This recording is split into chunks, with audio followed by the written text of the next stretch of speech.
மந்தார மலையில் மந்தார பூக்கள் பூத்திருக்க அங்கே சிவன் கண்களை திறந்தபடி தியான நிலையில் இருந்தார்.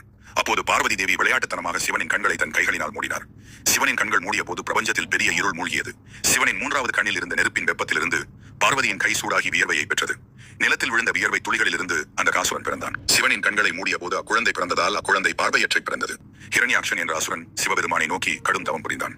அனைத்து அசுரர்களிலும் மிகவும் வலிமையான ஒரு மகனை தரும்படி சிவனிடம் கேட்க சிவன் அந்தகனை ஹிரண்யாக்ஷனுக்கு கொடுத்தார். ஹிரண்யாக்ஷனின் மரணத்துக்கு பிறகு அந்தகன் அசுரர்களின் அரசனானான். பிரம்மதேவரிடம் கடும் தவம் புரிந்த அந்தகன் அழகான உடலையும் ஒளி பொருந்திய கண்களையும் பல ஆயுதங்களையும் பெற்றார்.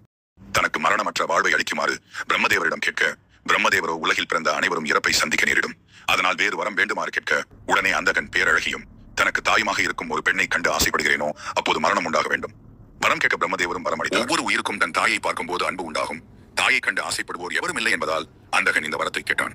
ஆனால் துரதிருஷ்டம் என்னவென்றால் பார்வதிதான் தன் தாய் என்பதை அவன் உணராமல் போனதுதான்.